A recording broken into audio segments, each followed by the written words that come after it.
बांग्लादेश जल रहा है, प्राइम मिनिस्टर देश छोड़ चुके हैं, माइनॉरिटी पर हमले हो रहे हैं, कई हिंदू टेम्पल्स को टारगेट किया जा रहा है। लेकिन ये हो क्यों रहा है? क्या होगा बांग्लादेश का फ्यूचर? क्या इसका इम्पैक्ट इंडिया पर पड़ेगा? Bangladesh too is stuck in a nightmare. The violence on the streets refuses to die.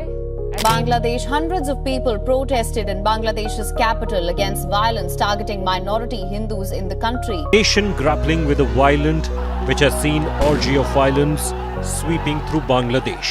ये सारा तमाशा शुरू होता है रिजर्वेशन से। जुलाई 2024 में एक स्टूडेंट प्रोटेस्ट शुरू हुआ जो कि civil service job quota system के खिलाफ था। पर कैसे एक student protest anti government protest में बदल गया, इसको जानने से पहले हमें बांग्लादेश की थोड़ी हिस्ट्री को समझना पड़ेगा।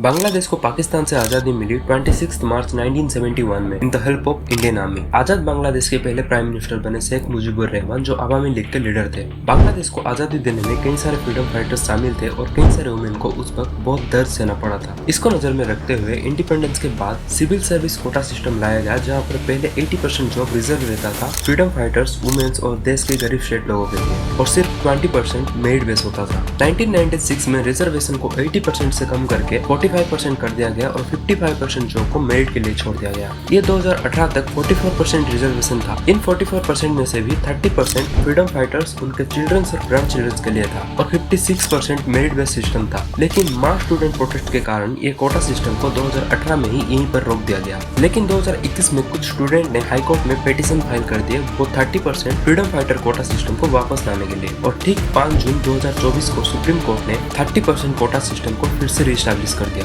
और फिर से स्टूडेंट प्रोटेस्ट शुरू हो गया। लेकिन उसी वक्त सिचुएशन को नजर में रखते हुए सुप्रीम कोर्ट ने 7% जॉब को रिजर्वेशन और 93% जॉब को मेरिट बेस में रखने का डिसीजन लिया। इसी बीच शेख हसीना ने एक कंट्रोवर्शियल स्टेटमेंट रिलीज कर दिया प्रेस में। उनका स्टेटमेंट कुछ ऐसा था: if the grand childrens of freedom fighter do not receive quota benefit, who would get it? The grand childrens of Razakars. ये एक स्टेटमेंट से पूरा गेम बदल गया। प्रोटेस्ट में सिर्फ एक ही नारा सुनाई दे रहा था, तुमी के आमी के, रजाकार रजाकार, मतलब who are you, who am I, Razakar रजाकार।